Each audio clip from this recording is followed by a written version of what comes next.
Welcome to ASR Pest Control. So I hope all are doing well. Today now we are going to discuss about termite insect biology as well controlling process. చాలా వరకు ఏంటంటే customer వాళ్ళకి నేను maximum phone calls మాట్లాడుతున్నాను. So after that I'm sending the technician to complete the work.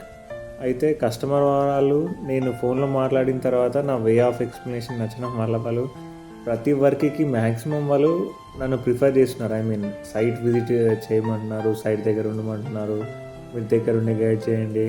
So first of all అందరికి కూడా ఒక clarity అండి, ప్రతి టెక్నీషియన్ కూడా వర్క్ నీట్గా చేస్తారు. సో నాకు ఎంత టెక్నికల్ నాలెడ్జ్ ఉందో ద సేమ్ వే టెక్నీషియన్స్ కూడా అంతే టెక్నికల్ నాలెడ్జ్ ఉంటుంది. అట్ ద సేమ్ టైం వాళ్ళకి నాకంటే 1% ఎక్కువ ఫీల్డ్ నాలెడ్జ్ ఉంటుందండి. So today we are going to discuss about termite insect biology. చెదలు కంట్రోలింగ్ ప్రాసెస్, దాని ఇన్సెక్ట్ బయాలజీ, అసలు అది ఎందుకు వస్తుంది ఫస్ట్ విత్ క్లియర్గా. ఇది ఒక video almost all pest control వాళ్ళకి ఉపయోగపడే విధంగా నేను చేస్తున్నానండి. ఎందుకంటే మ్యాక్సిమం ఎవరికి కూడా అవగాహన ఉండదు. టర్మైట్స్ అండ్ చెదలు చెక్కకు వస్తాయి, తింటుంది, బస్ దాన్ని కంట్రోల్ చేయాలి గంతే అనుకుంటారు. కానీ దాని లోపల చాలా ఉంటుంది content. So let's start the session. First of all మనం ఏ ఇన్సెక్ట్ అయినా దాని బయాలజీ నేర్చుకోవాలి. ఎందుకంటే దాని బయాలజీ తెలుసుకుంటేనే అది కంట్రోలింగ్ ప్రాసెస్ ఎట్లా వస్తుంది, దానికి ఏ కెమికల్స్ వాడతారు, దాని మోడ్ ఆఫ్ యాక్షన్ ఎట్లుంటుంది, సో అవన్నీ కూడా మనకు అర్థమవుతుంది. First of all insect biology విషయానికి వస్తే ఫస్ట్ మనం గుర్తుంచుకోవాల్సింది ఏంటంటే క్లాస్, దాని తర్వాత ఆర్డర్. ఇది ఎగ్జోటెరిగోటా అనే క్లాస్కి చెందింది. ఎగ్జోటెరిగోటా అంటే ఏంటి? అయితే ఇన్సెక్ట్ ఎప్పుడైనా కూడా దాని body parts out side of the body అనేది డెవలప్ చేసుకుంటే అది ఎగ్జోటెరిగోటా అంటాము. సో ఎగ్జాంపుల్ వింగ్స్ తీసుకున్నాం అనుకో, దాని బాడీ అవుట్ సైడ్లోనే, అంటే బాడీ ఒక షెల్టర్ లోపల కాకుండా వితౌట్ ఎనీ షెల్టర్ ఫార్మేషన్ బయటనే వింగ్స్ డెవలప్ చేసుకుంటుంది, కాబట్టి అది ఎగ్జోటెరిగోటా అనే క్లాస్కి చెందింది. దీని ఆర్డర్ విషయానికి వస్తే ఐసాప్టెరా అనే ఆర్డర్కి చెందింది. ఐసో అంటే ఏంది? ఈక్వల్, టెరా అంటే వింగ్స్. 2 ఈక్వల్ వింగ్స్ కలిగిన ఇన్సెక్ట్ ఈ ఆర్డర్కి చెందిందని అర్థం. సో ఫస్ట్ ఇదండి. ఇప్పుడు బాడీ తీసుకున్నాండి. ఇప్పుడు మీకు ఇక్కడ కింద ఇమేజ్ చూపిస్తున్నాను. ఫస్ట్ ఇన్సెక్ట్ని డివైడ్ చేస్తే ఫస్ట్ హెడ్, తర్వాత మిడిల్ పోర్షన్, దాన్ని థొరాక్స్ అనొచ్చు, మిడ్ గట్ అనొచ్చు, ఏదైనా అనొచ్చు, తర్వాత హైండ్ గట్. సో ఎప్పుడైనా ఇన్సెక్ట్ని 3 పార్ట్స్గా డివైడ్ చేసుకున్నప్పుడు అయితే ఫస్ట్ హెడ్ విషయానికి వస్తే హెడ్లో మనకి ఏముంటాయంటే కాంపౌండ్ 2 ఐస్ ఉంటాయి, కాంపౌండ్ ఐస్ అంటారు వాటిని. దీనికి 2 ఇక్కడ కింద పిక్చర్లో చూడండి, ఈ ఇట్లా కనిపిస్తున్నాయి కదండి, ఇవి యాంటెనా. ఇవి మొనిలిఫార్మ్ టైప్ ఆఫ్ యాంటెనా అంటారు. అసలు ఈ యాంటెనా ఇన్సెక్ట్కి దేనికి ఉపయోగపడుతుంది అంటే, ఇవి లైక్ సెన్సరీ ఆర్గన్స్ అండి. ఇవి స్మెల్ని సెన్స్ చేస్తాయి. ఇందులో ఆడిటరీ ఆర్గాన్స్ ఉంటాయి, హియరింగ్, సౌండ్ ప్రొడ్యూసింగ్ ఆర్గాన్స్ ఉంటాయి. ఇట్లా ఈ టైప్కి ఈ యాంటెనా అనేది పనిచేస్తూ ఉంటుంది. ఇప్పుడు మౌత్ పార్ట్స్ విషయానికి వస్తే మనకి అది బైటింగ్ అండ్ చీవింగ్ అండి. అయితే ఇప్పుడు ఎటువంటి వుడ్ అండ్ ఫర్నిచర్స్కి మనకి ఈ టర్మైట్స్ ఏం చేస్తుందండి, ఫస్ట్ ఆ ప్లేస్కి వెళ్ళేసి దాని షెల్టర్ ఏర్పాటు చేసుకొని అది బైట్ చేస్తుంది, అంటే కొరుకుతుంది. దాని తర్వాత చీవింగ్ చేస్తుంది. ఈ చీవింగ్ చేస్తున్నప్పుడు అందులో వాటర్ కంటెంట్నే కావచ్చు, సెల్యులోజ్ కంటెంట్నే కావచ్చు, అది బాడీ లోపలికి పంపించుకొని అది డైజెస్ట్ చేసేసుకొని దాన్ని బాడీ బిల్డ్ చేసుకుంటుంది. So biting and chewing type of mouth parts. So ఈ యాంటెనా అనేది moniliform type of antenna to compound eyes. ఇది హెడ్ పార్ట్ అయిపోయింది. ఇప్పుడు మనకి మిడ్ గట్, దీన్ని థొరాక్సిక్ పార్ట్ అంటాము. అంటే లైక్ మనకి థొరాక్సిక్ పార్ట్ అంటే ఇది అన్నట్టు. హెడ్ పార్ట్స్ అయిపోయింది, థొరాక్సిక్ పార్ట్స్. ఇప్పుడు థొరాక్సిక్ పార్ట్స్లో ఏముంటాయండి? లెగ్స్ ఉంటాయి. ఈ 6 లెగ్స్ ఉంటాయి, అంటే 3 పెయిర్ ఆఫ్ లెగ్స్.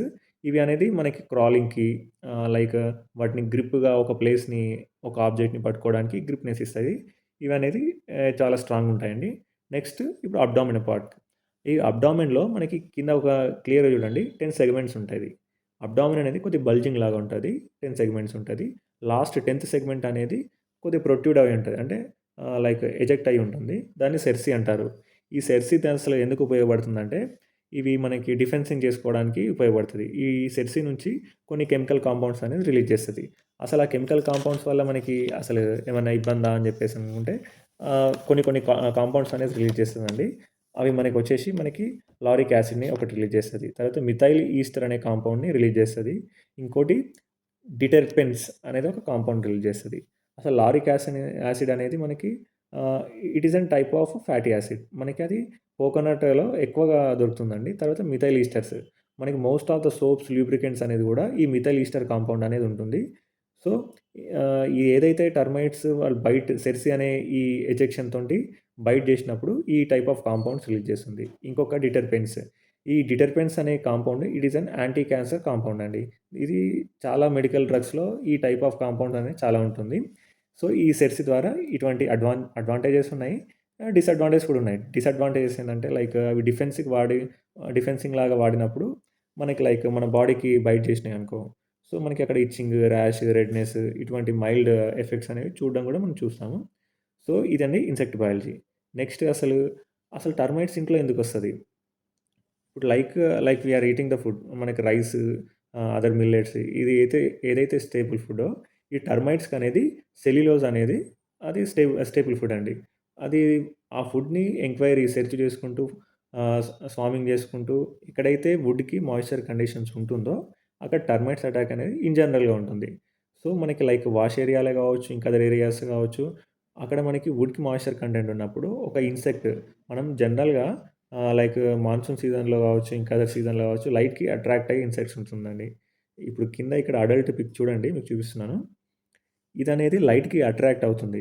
ఇదే మనకి టర్మైట్ అడల్ట్ ఇన్సెక్ట్ అండి. ఇదొక ప్లేస్‌లో ఇంట్లో కావచ్చు, ఇంకా అదర్ ఏరియాస్‌లో కావచ్చు, మాయిశ్చర్ కండిషన్స్ ఉండి ఫేవరబుల్‌గా ఉంటే ఇదొచ్చి అక్కడ ఎగ్స్ పెడుతుంది. నియర్లీ పర్ డేకి ఒక 2,000-3,000 ఎగ్స్ పెడుతుందండి. సమ్‌టైమ్స్ పార్థెనోజెన్సిస్ కూడా ఇస్తుంది. అంటే ఇన్సెక్ట్‌ని డైరెక్ట్‌గా బర్త్ ఇవ్వడం. దాన్ని పార్థెనోజెన్సిస్ అంటారు. ఇంకా సమ్ అదర్ కేసెస్‌లో డైరెక్ట్ ఎగ్స్ పెడుతుందంట. అయితే అసలెందుకు ఎగ్స్ పెడుతుంది? ఎగ్స్ పెట్టకుండా డైరెక్ట్ పార్థెనోజెన్సిస్ ఎందుకిస్తుందంటే, based on the climate factor, other surrounding ఫ్యాక్టర్స్‌ని బట్టి. ఇప్పుడు ఎగ్స్ ఎందుకు ఏ స్టేజ్‌లో పెడుతదంటే, సరౌండింగ్ క్లైమేట్ ఫ్యాక్టర్ అనేది సూటబుల్ గాదు. దాని బేబీస్‌కి కొద్దిగా సైడ్ హెల్త్ ఇష్యూస్ అంటే సర్వైవ్ కాలేని స్టేజ్‌లో ఉన్నది అని అనుకున్నప్పుడు, లైక్ ఒక షెల్టర్ లాగా ఫార్మ్ ఇచ్చి ఒక ఎగ్‌ని రిలీజ్ చేస్తది. లేదు ఈ క్లైమేట్ అంతా సూటబుల్ ఉంది. అవర్ బేబీ క్యాన్ సర్వైవ్ అని ఎప్పుడైతే టర్మైట్ అనుకుంటదో, అప్పుడు డైరెక్ట్ బర్త్ ఇస్తదండి. ఇదొకటే కామన్ మేజర్ డిఫరెన్స్. దాని తర్వాత ఈ ఫస్ట్ ఎగ్స్ పెట్టింది. దాని తర్వాత వచ్చేది సెకండ్ స్టేజ్. దీన్ని నింఫల్ స్టేజ్ అంటారు. అయితే ఈ నింఫల్ స్టేజ్ అనేది మనకి ఈ స్టేజ్ డెవలప్ అవుతున్న కొద్దీ మనకి జనరల్‌గా వుడెన్ ఫర్నిచర్ తినేది ఈ సెకండ్ స్టేజ్ ఆఫ్ టర్మైట్ ఇన్సెక్టే అండి. అయితే అది మనకేంది దాని బాడీ మౌత్ పార్ట్స్‌తోటి అక్కడ వుడెన్ ఏదైతే మెటీరియల్ ఉందో దాన్ని బైట్ చేసి, చీవ్ చేసి దాన్ని డ్యామేజ్ చేస్తది. ఫైనల్ స్టేజ్‌లో మనకి అంటే ఈ నింఫల్ సెకండ్ స్టేజ్ ఎండింగ్‌లో అది వింగ్స్‌ని డెవలప్ చేసుకొని అది ఫ్లై చేస్తుందండి. అంటే వింగ్స్ అన్నీ డెవలప్ చేసుకోవు.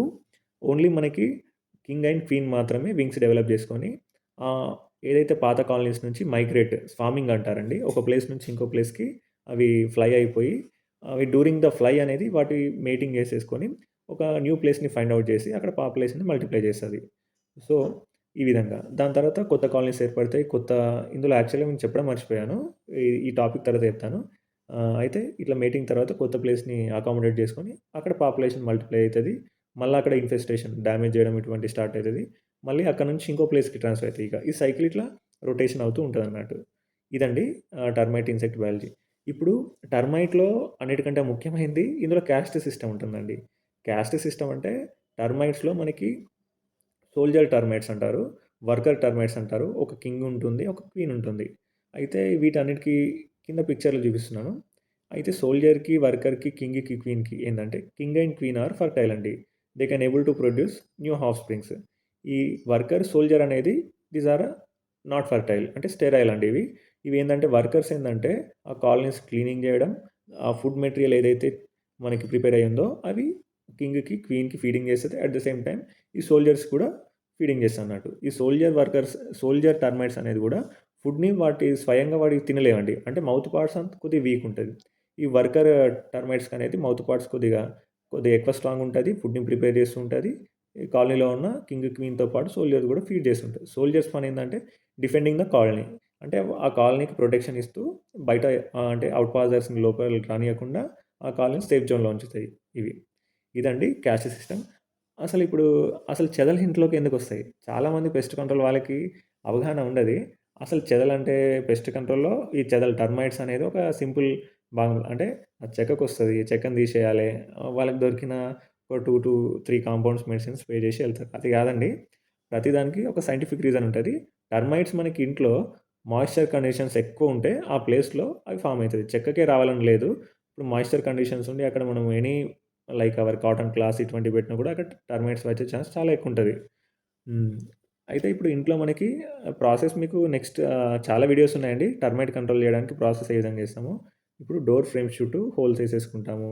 విండోస్ ఒకవేళ వుడెన్‌వి అయితే దాని ఫ్రేమ్స్ చుట్టూ కూడా హోల్స్ ఏసేసుకుంటాము. ప్రతి కబోర్డ్‌లో ఇన్ జనరల్‌గా కింద షెల్ఫ్స్ ఏదైతే ఉంటాయో అక్కడ కూడా హోల్స్ ఏసేసుకుంటాము. అక్కడ ఆ హోల్స్‌లో మెడిసిన్ ఇంజెక్ట్ చేసేసి హోల్స్ నీట్‌గా క్లోజ్ చేస్తాం. ఇది జనరలైజ్డ్ ప్రాసెస్ అందరికి తెలిసిందే.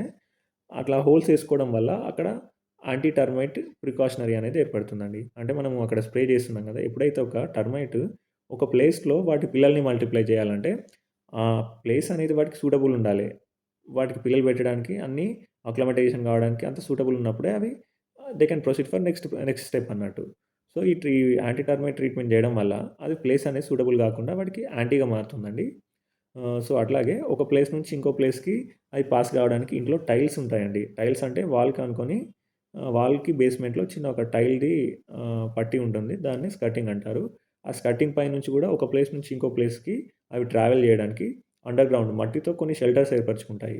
సో, వాటిని గూడా అవి ఫర్దర్‌గా ఫ్యూచర్‌లో అవి గూడా మట్టితో అట్లా ఏర్పడకుండా అక్కడ స్కర్టింగ్‌కి కూడా హోల్స్ ఏసి మెడిసిన్ ఇంజెక్ట్ జేసి హోల్స్ నీట్‌గా క్లోజ్ చేయడం జరుగుతుంది. దీనివల్ల ఏమైతదంటే ఈ ఫర్దర్‌గా ఫ్యూచర్‌లో మట్టితో ఇట్లా షెల్టర్స్ ఏర్పరచుకోకుండా మనకి ప్రికాషనరీ మెజర్‌గా ఉంటుందండి. సో, ఇప్పుడు అసలు మనము మార్కెట్‌లో చాలా ప్రొడక్ట్స్ ఉన్నాయి. ఈ టర్మైట్‌ని కంట్రోల్ జేయడానికి. అసలు ఏ ప్రొడక్ట్స్ యూజ్ జేయొచ్చు? అవి ఇంట్లో సేఫా? కాదా? అంటే ఫస్ట్ ఆఫ్ ఆల్ ఒకటి థింగ్ అండి. మేజర్‌గా మనం ఇంట్లో వాడే ఏ ప్రొడక్ట్ అయినా గూడా as per the guidelines, as per the dosage, fixed dosage ప్రకారమే వాడాలి. చాలామందికి అవగాహన లేదు.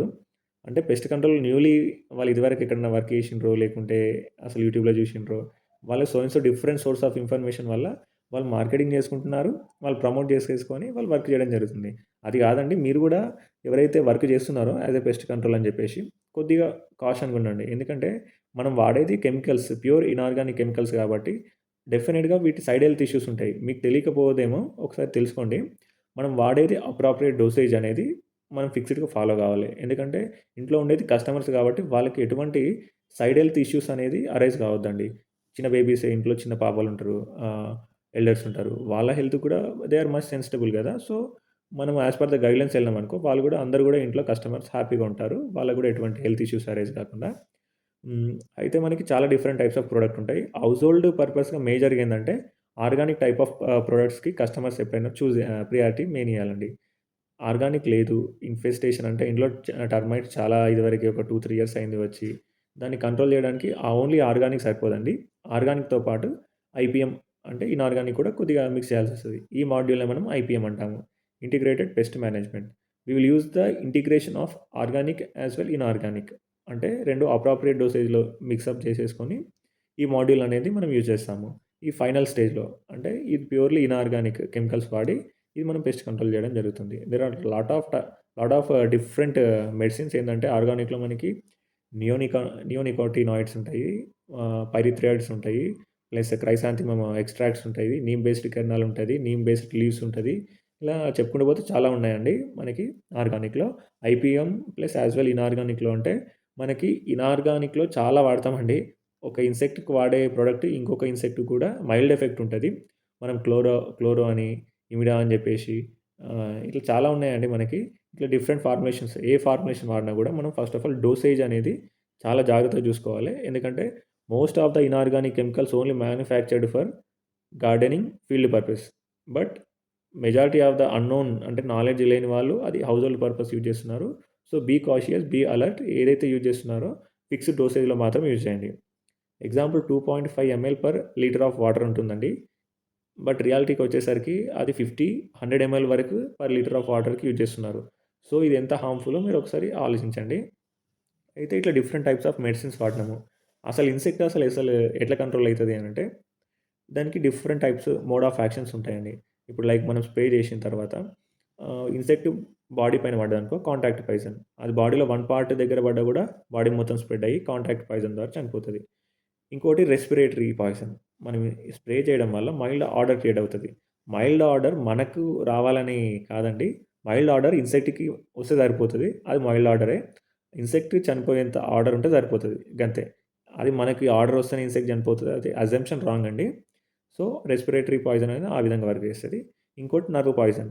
ఏదైతే మనకి మనం మెడిసిన్ స్ప్రే చేసినామో, ఆ మెడిసిన్ ఆ ఏరియాలో ఇన్సెక్ట్ తిరగడమే కావచ్చు, ఆ ఏరియాలో ఉన్న ఫుడ్‌ని తిన్నప్పుడు అది డైజెస్టివ్ సిస్టమ్‌లోకెళ్ళి అది నర్వ్ పాయిజన్‌గా క్రియేట్ చేస్తుందండి. సో, ఈ different types mode of action ద్వారా ఇన్సెక్ట్ అనేది కంట్రోల్ అవుతుంది. So almost all points cover చేసినానండి. సో ప్రతి కస్టమర్ కూడా ఒకసారి పెస్ట్ కంట్రోల్ చేసే ముందు ఈ నాలెడ్జ్ బేసిక్‌గా ఒకసారి మీరు ఒకసారి తెలుసుకుంటే it will be easy for you for making pest control అండి. Thank you for watching ASR pest control. If you like this content please do subscribe and share this video to your colleagues, neighbours etcetera అండి. Thank you.